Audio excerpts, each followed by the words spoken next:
All right, hello, good afternoon, everyone. It is Angie here once again with some after school STEM. Today, I'm going to show you and talk about Oreilly, the red-tailed hawk.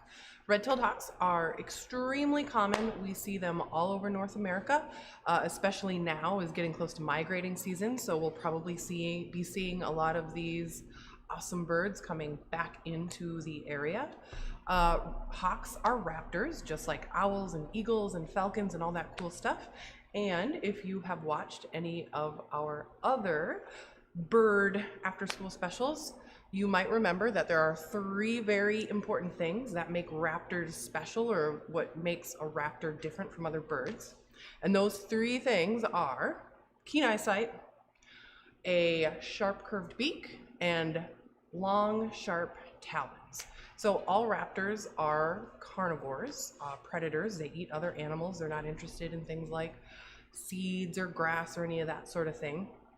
So it makes sense that they need those three things, right? You got to have really good eyesight to find your prey. You got to have big sharp claws to catch and kill your prey. And since birds really don't have teeth or anything like that, they don't chew their food, that big sharp beak is just like a scissors, and they can use that to sort of rip and tear the flesh from the bones. So without further ado, let's get Oreilly out. I do have a little bit of a setup going on, so I think I can see comments on the stream. So if you have any comments or questions, feel free to put them in the chat and I will do my best to answer them. All right, so I'm gonna grab Oreilly really quick. Is actually kind of a little bit out of practice because of the pandemic. We really haven't been doing outreaches. We haven't been doing a lot of demonstrations here. And so he's been kind of just chilling in his mews upstairs. And so it's the in and out it takes a lot of practice, and we're both out of practice. Now, I mentioned that it is migration season. That also, at least in this species, kind of coincides with molting. And molting is when a bird loses its old feathers and brand new shiny feathers grow back in. Now, they don't lose all their feathers at once, so there's not like a bald bird running around waiting for his feathers to come in.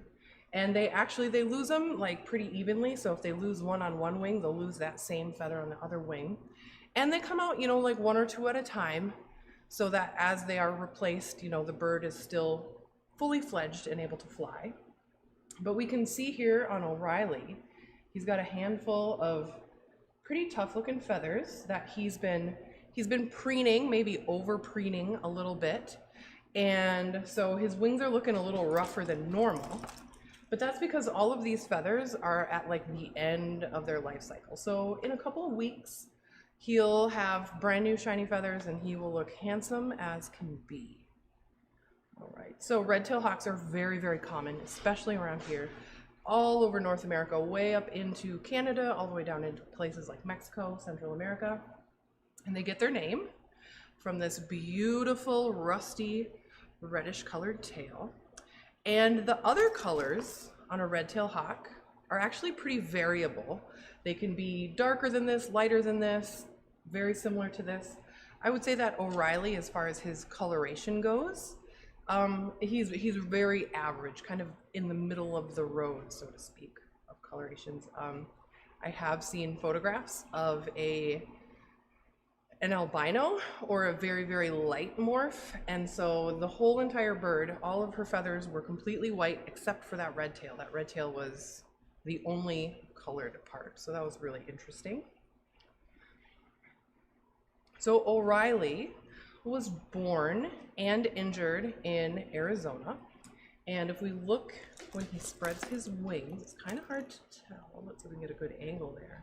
You can see that this one over here is about half the size of this full wing. And what happened was Oreilly was flying around. He was a young bird, less than a year old, probably still kind of learning the ropes, things like that. He ran into some power lines and he electrocuted that wing. And on his way to the animal hospital, the wildlife rehabber, he actually used that wonderful sharp beak and he just ripped off the damaged part of the wing. And so he's missing a significant portion, a very important portion of his wing. And because of that, he cannot fly. He can glide a little bit, but he really can't fly. And for hawks, flight is very important. Now, all birds that are flighted need to fly for, first and foremost, to get away from predators, right? Like that's the number one probably goal of flight, is to be able to avoid predation.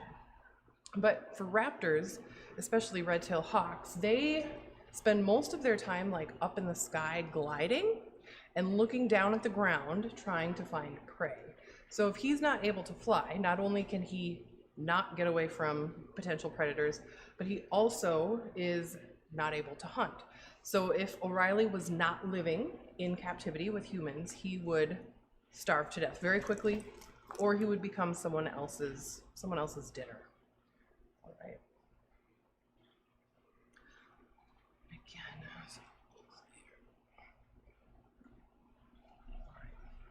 I think my live stream is working. I'm not really sure right now. It kind of looks like maybe it might not be. We'll see. All right. All right. So let's take a look at those fabulous raptor characteristics. And so we can see he has enormous claws on the ends of those feet. And he is watching this hand, because this hand that is not in the glove, this is the hand that checks his, it's called the keel. They have a big bone right here. And so if I go nice and slow, we can feel this bone, kind of feel in there. And based on how much meat there is, how much you can feel that bone, that's a really quick, really easy way to kind of check the weight and things like that. So basically, this hand is the hand that does all the annoying stuff, the one that clips his toes, the one that trims his beak. And so he wants to make sure that this hand is not getting up to any shenanigans, so to speak. So yeah, he's gonna watch me like a hawk.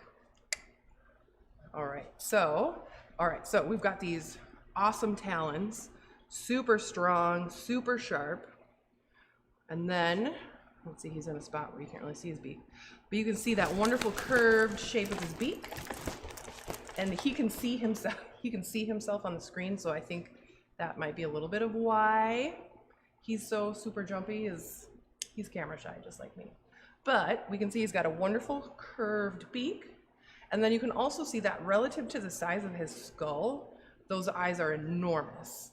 And another thing that I think is really cool is if we look at the bones of his eyebrows, you can see that they kind of stick way out. They give him like a kind of a crabby look to his face. But those big ridges act just like a baseball cap and sort of shield his eyes from the sun while he's looking down at the ground trying to find his prey. So it's been said that a red-tailed hawk sitting on the top of a telephone pole, electric pole, whatever you want to call them, a hawk can see a rabbit's whiskers from about a quarter mile. Another way to put it is the ability to see a mouse's rib cage go in and out while it's breathing. So I think those are pretty remarkable eyesight. Fun facts, let's see what else we got. It has been said for every 1 mile up that a hawk flies, they can just open their wings and glide for about 7. So we see these hawks way up all the time. Like if you find like a dead tree kind of in the middle of nowhere and there's a big bird on it, it's a good chance that it's a hawk. So let's see, so like real talk, when it comes to bird identification, for me, hawks are impossible. Hawks are basically just a big brown bird in the tree. They have variations, and a lot of it is, how far down does the feathers go on their legs and things like that. So I'm sure that there are probably some ornithologists watching right now just like pulling their hair out going, oh my gosh, how could you not know a sharp shin from whatever? But I'm not very good at hawks. I think they all just look like big brown birds. Let's see, what else? I'm trying to see if I can get, all right.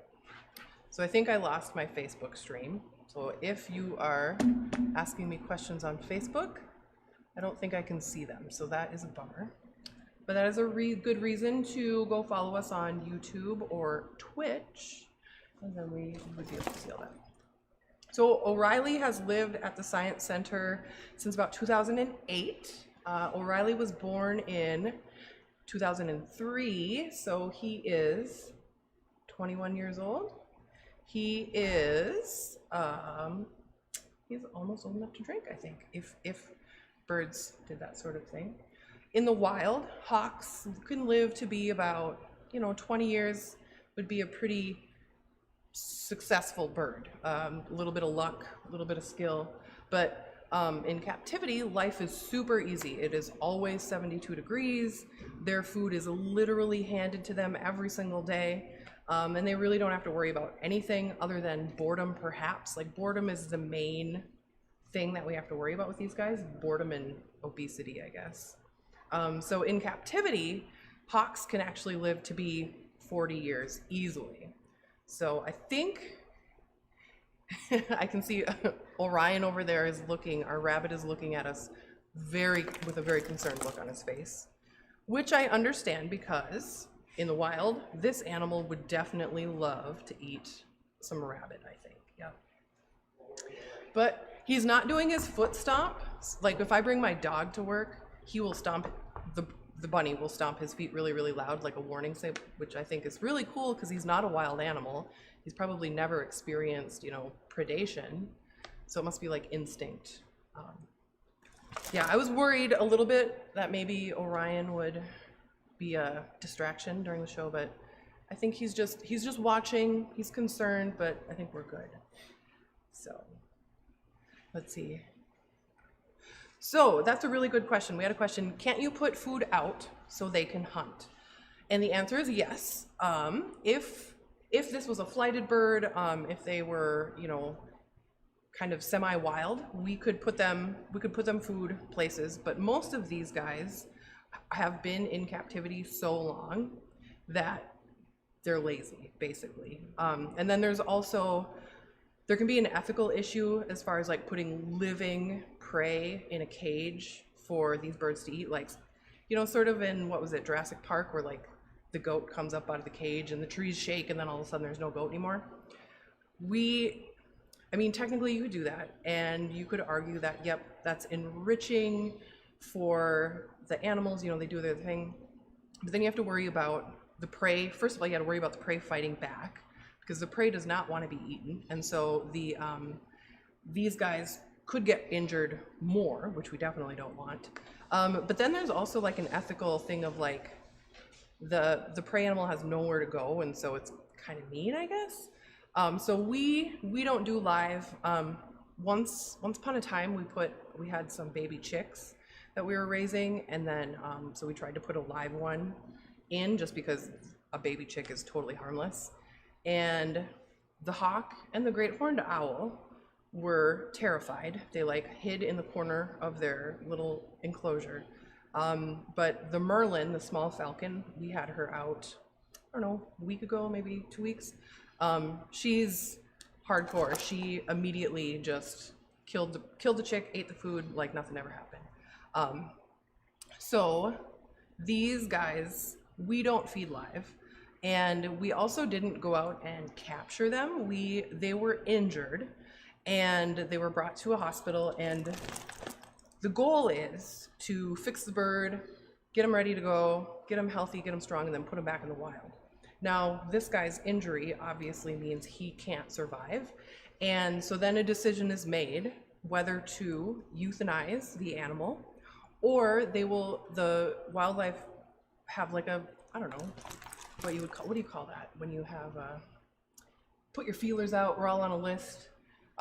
So there's museums and zoos and things like that, and we have permits, and so we have a permit for this bird, for the owl, and for the merlin.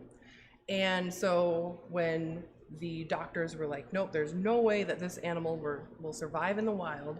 They just kind of go down this list and go, hey, do you want, or do you have room for a red-tailed hawk? Do you want this animal? Do you want that animal? Sort of thing like that. And basically that's how they showed up here. Most of our birds are getting kind of old, so he's still got quite a bit of years left in him. The owls, you know, he's like middle-aged, but our Merlin, the small falcon, she, we like to say she's way past her expiration date. She's, I think, 12 or 13, and, you know, eventually the inevitable will happen, and we'll have to get a new raptor. And so yeah, this is getting sad. That is a fair, so we had a comment that said this is sad, and I think that's a fair feeling, right? Like, I personally think that wild animals do best when they're in the wild. They belong in the wild, they're happier there, we're happier there, and so I guess the trade-off, or at least the conversation that I have with my own self is, you know, if this bird did not receive human intervention, he would have met a pretty gnarly end. Starving to death is not pretty, is not fun. You know, being someone else's food, at least that's, you know, fairly quick. So, you know, he would not have had a very fulfilling life without, you know, human intervention. And then also, I think to me the most important part about like captive wild animals is you probably will never, I have never been this close to a wild bird, especially not a wild raptor. And so the hope is someone sees an animal like this up close, has an experience, and then maybe thinks a little more seriously about things like conservation, or, you know, like lead poisoning, things like that. And so the hope is that through his injury and through him living here, hopefully we inspire guests and visitors to become stewards of the environment, of the animals that we share our planet with, and all that kind of stuff. But I think that the comment of like, it's kind of sad, and, you know, the whole like zoo thing, like, are they good, are they bad? I think that's an important conversation, and I don't think that there is like one right answer. And so I think it's fair, you know, like, he probably would be much happier soaring out in the sky or whatever, but it's not too bad, right? Like, he's got food, he gets love and adoration and stuff like that. Like I said, the worst part for him, the most challenging part of a captive bird like this, a captive predator, is like boredom, really. And so he gets bored, and what we do is we have basically a bunch of toys up in his enclosure. So these guys, all the raptors, love old egg cartons, and so they stand on them and they just shred them. We put cardboard, paper, it's like a cat box made out of corrugated cardboard and things like that. Scratching posts, that's what they're called. Cat scratching posts are great. These guys love them. We wrap their perches in different kinds of rope. We used to try stuffing his food in like a Nerf ball, and he would have to try to get it out. He didn't really like that. He just kind of went on a hunger strike. So we stopped doing that. We just gave him his regular food. And then now that springtime is coming, when it's nice out, we bring the birds out to the park, out to the state park. Sometimes I take them out to my backyard because it's nice and quiet. And so they get some sunshine and some fresh air. So, you know, like, it's not ideal, but I think when you consider all of the options, I think it's pretty good. Speaking of boredom, this guy got bored and he chewed up and wrecked his this doodad here is called a Jess. All of the equipment that we use, we have borrowed from the sport of falconry. Falconry is a very old thing that humans have been doing for a very long time, and that is basically where people train birds of prey to hunt for them. And so all of this stuff is for falconry, but we use it for demonstrations and things because it keeps the bird on my arm. All right. Are there any other questions or comments? And I really apologize to Facebook, but I can't see your comments. So follow us on Twitch and YouTube, and then I could. All right, well, if there's no questions, I think we'll sign off. I want to thank everyone for tuning in. We really appreciate the support. If you follow us on Facebook, please check us out on Twitch, twitch.tv/Headwaters Science Center, all one big word. Check us out on YouTube. And if you're on Twitch, check us out on Facebook. We are 6 people away from 3,000 followers on Facebook. So that would be fun to hit a little milestone, have a nice 3K. So if you're watching us here, go check us out on Facebook if you're into Facebook, I guess. Our exhibit floor is open. So Monday, Friday, Saturday, we are open from 9:30 to 5:30. And Sundays, we are open from 1 to 5:30. We are closed to the public Tuesday, Wednesday, Thursday. But we do have the option of like field trips on those days. So if you are an educator, give Peggy a call and we'll get you set up on a Tuesday, Wednesday, Thursday. All right, everyone.